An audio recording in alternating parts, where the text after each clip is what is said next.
Thank you all so much for coming, and thank you, Felice, for asking me. I have to say I was surprised when Felice asked me because I wasn't really familiar with Will Boone as an artist. But when I came to visit the exhibit, I saw that he must have been influenced by the world of Houston that I knew in the 80s and 90s, and since then, where the concept of art just expanded so much outside of the boundaries of not only institutions like CAM, but outside of the boundaries of being discrete objects. And obviously Will, I'm just going to show you some pictures of what I'm talking about, so we'll stay right here. But obviously Will wasn't born, I mean, he didn't follow everything that I'm talking about, but that's the world he grew up in. So I have to say that he probably did not attend the first time I spoke at the Contemporary Arts Museum, because he was only 2 years old in 1984.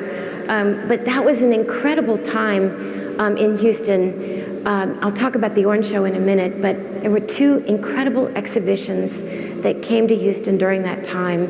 One was here at the Contemporary Arts Museum. It was Herbert Hempfield's collection that is now at the Smithsonian. He was a collector in New York City who really redefined this collecting. The Folk Art Museum had been looking at things like duck decoys and traditional arts, and he redefined what they looked at, collecting work by idiosyncratic artists, many of them not even named. He had a most generous soul, an amazing eye, and his exhibition here was, I think, groundbreaking for lots of Houston artists. And I got to speak. Marilyn Oshman and I spoke. She talked about her experience with Jeff McKissick, the maker of the Orange Show, and I showed this wide array of visionary art environments from around the world. So this is Marilyn and Jeff McKissick. You may know that she was the president of the Contemporary Arts Museum earlier in the 70s. She met Jeff McKissick.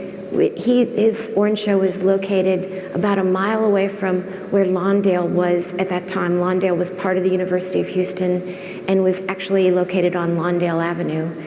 And lots of artists stopped on their way there and saw Jeff McKissick and met him and were excited about what he was doing.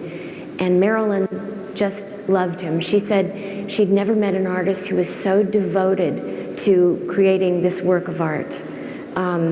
He worked starting sometime in the 50s. We have a building permit, or they have a building permit. I still think of myself as them. But they have a building permit copy from 1956 that he'd written at the bottom, beauty shops. He wanted to build a beauty shop. Beauty shops are going out of style. Have a better idea. The Orange Show. He loved women. I think he liked the idea of a beauty shop, that he could get women that would come to his beauty shop that he could meet. But he decided that the Orange Show, which was a monument to his philosophy of good health and nutrition, and like Will's exhibit, it includes discrete works of art, but it also is this monumental spilling out over any individual sculpture or two-dimensional object to talk about his philosophy of good health, hard work, and nutrition leading to longevity. He actually wrote a book called How You Can Live 100 Years and Still Be Spry, and many of the sayings that he embedded in tile throughout the Orange Show, like, cautious now, hold on, be strong, love me, Orange, love me, are also come from that book. But his own personal history is that he left New York City, where he'd gone to live after graduating from Mercer College in Georgia, and he didn't really make it in New York City. He went back home, and during the Depression, he trucked oranges and sold them in small communities, and that's how he made his living. So it's a personal history, a personal philosophy that is expressed at the Orange Show. And after he passed, Marilyn put together a group of 22 people we're always so proud of the fact that it ranged from people like Mrs. Demenil to ZZ Top that gave $500 each to acquire the Orange Show, and then helped to raise the money to stabilize the structure, which is an ongoing effort, I must tell you. It's not built on anything other than the ground. There's no foundation underneath it, so it's a constant struggle in Houston. But Marilyn then looked for a director, and I was lucky enough to be hired to come on. Sharon Capriva, the great artist, and I were the staff. Sharon was the bookkeeper, which is always one of the funny things that we think about in the Orange Show history.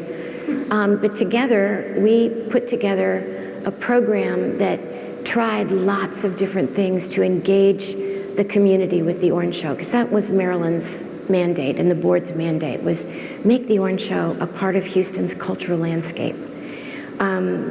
We did family programs and art-making programs, and we also started to investigate the world around us, the landscape around us. Right across town, during the years that Jeff McKissick was working on the Orange Show, John Milkovich started, actually in '68, he started the Beer Can House.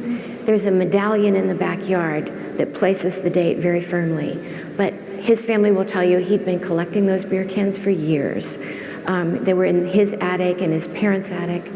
It's in the Rice Military District, the Beer Can House, and that was a neighborhood that he grew up in. That was the traditional neighborhood where the artisans, the craftspeople, the upholsterers, the people that served the River Oaks residents lived in Rice Military in little bungalows like this. This may be the only remaining bungalow left in Rice Military District. We were lucky enough to be able to acquire the house before it was moved off-site, and you can see it today in its original environment. So John upholstered, he was an upholsterer for the Southern Pacific Railroad.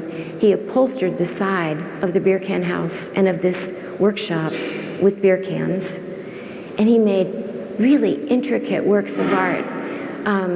He was so proud of having used every single aspect of the beer can. So here you see the cans wrapped around the tops, and then little slivers of the beer can that he sliced to make those, the fringe, it looks like.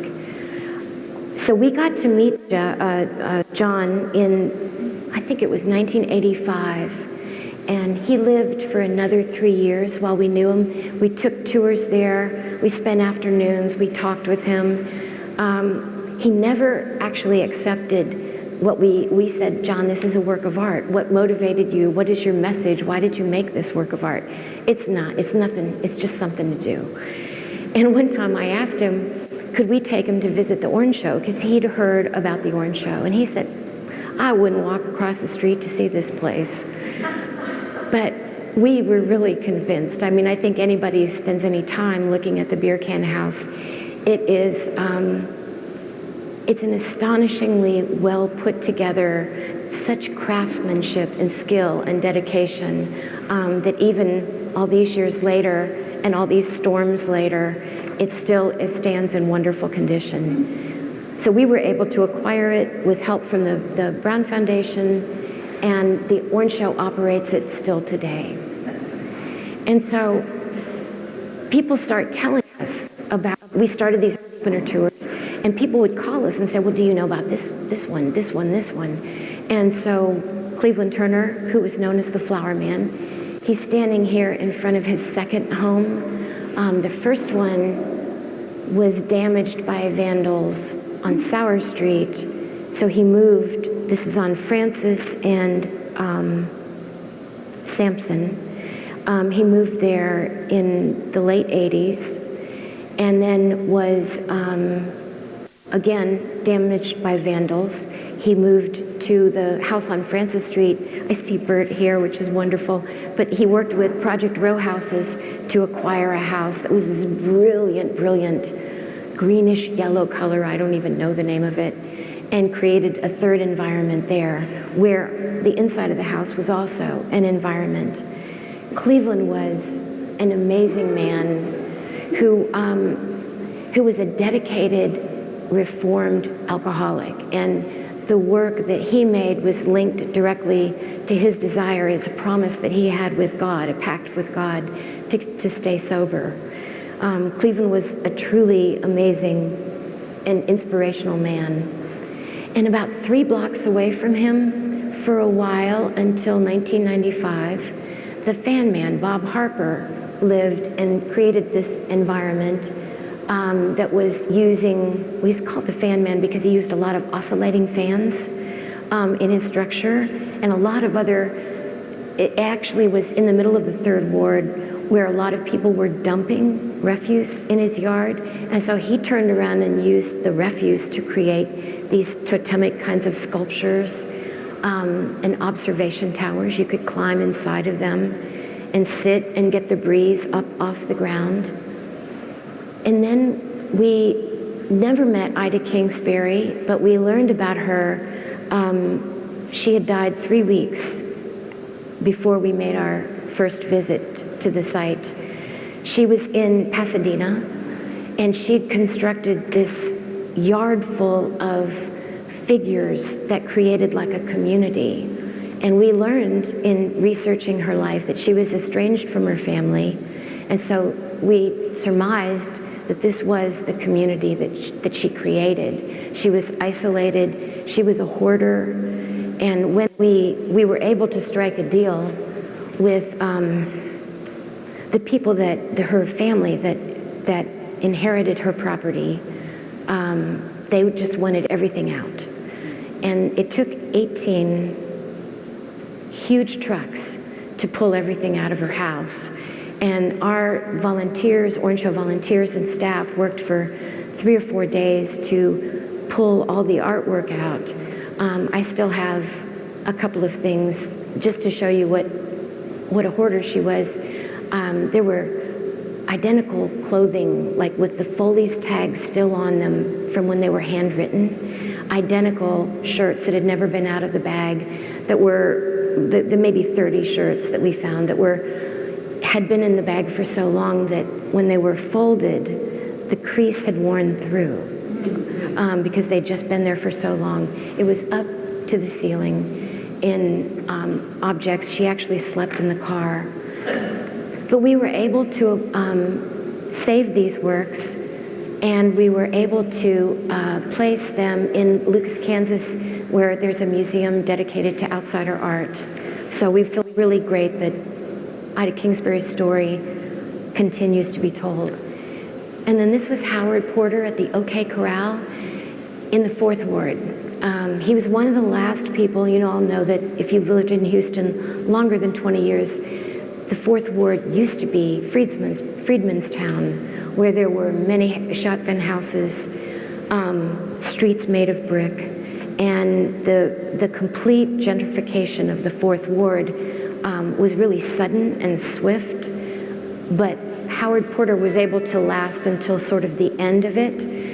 His OK Corral he had the most incredible view of downtown Houston from his front yard, and he put all these painted, you see these tables and chairs. It was like people would gather on Friday nights and Saturdays and eat barbecue together. He hung things, old guns and cowboy hats to kind of make the setting. And inside, every inch of his yard the inside of the house was painted with these alternating colors, feather dusters dipped in alternating color paint.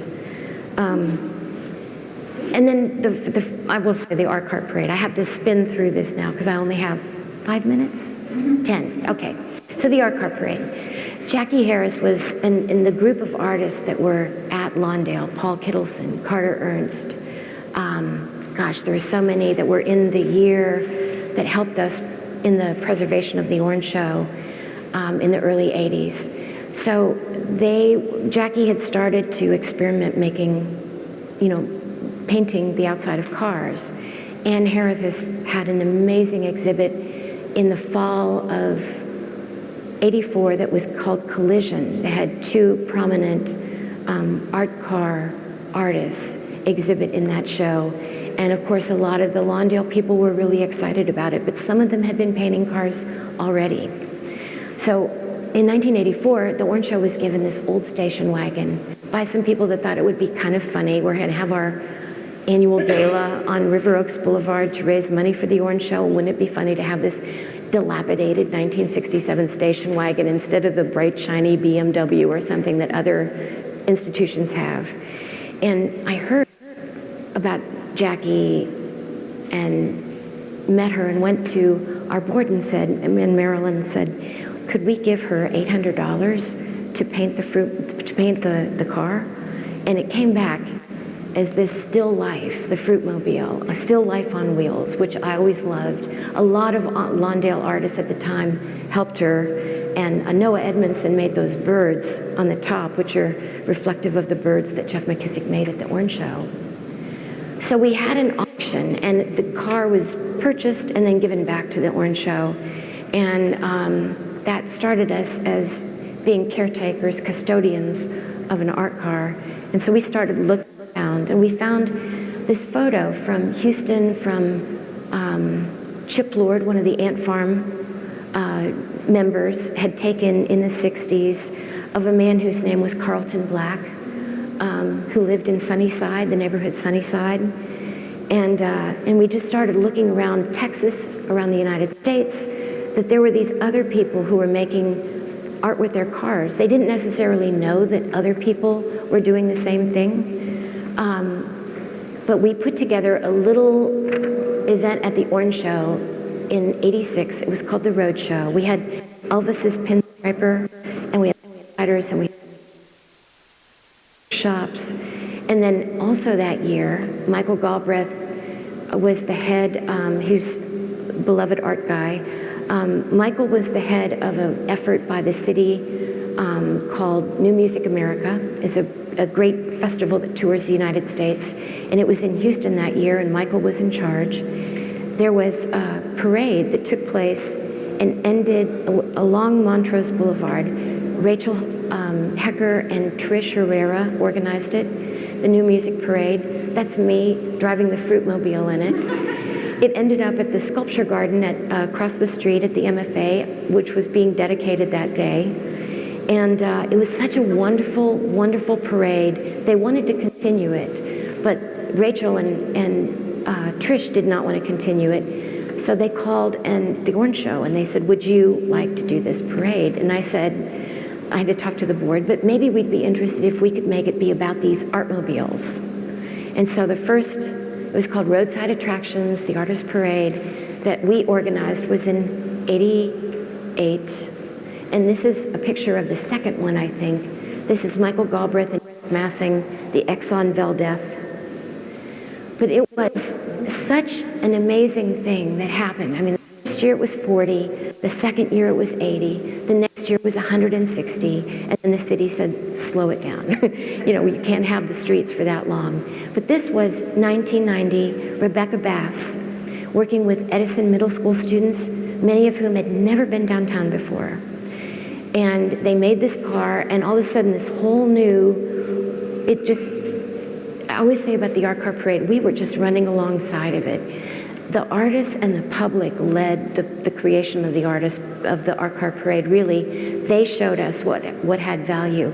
Now, so many teachers use art cars as an instructional tool to help children or young people learn creative thinking and collaboration, and to be in something that rewards them for that. So Rebecca started it, that was the first. And then there were cars like this where we understood how infectious it was. This was Tom Kennedy, who became well known as an art car creator. Tom made this car while he was working full-time at the Chronicle as head of circulation. And this is Mark Bradford, who pioneered making these animatronic vehicles that do so many things. They're almost alive.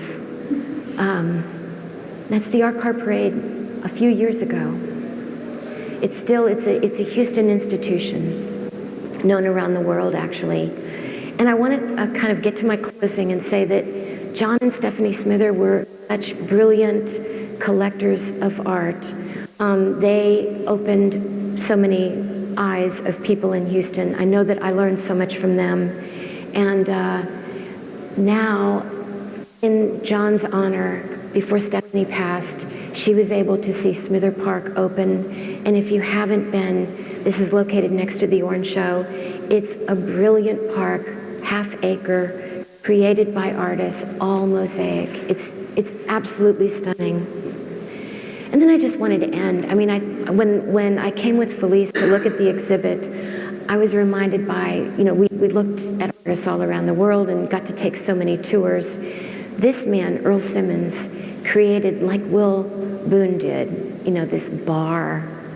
He created this whole diner. Nothing worked. The jukebox didn't work. It was all an artwork. But this entire setting, Earl Simmons built this twice. It was burned in 2002. It burned again in 2012. He's rebuilt it again. This spirit of people making art, no matter who they are, where they are, and what they're making it from, and not being bound by traditional boundaries of painting or sculpture, is just such a vibrant part of our culture. And I think Will responded to it, and I responded to his work because of it. So I think that's it. Yeah, okay. Thank you.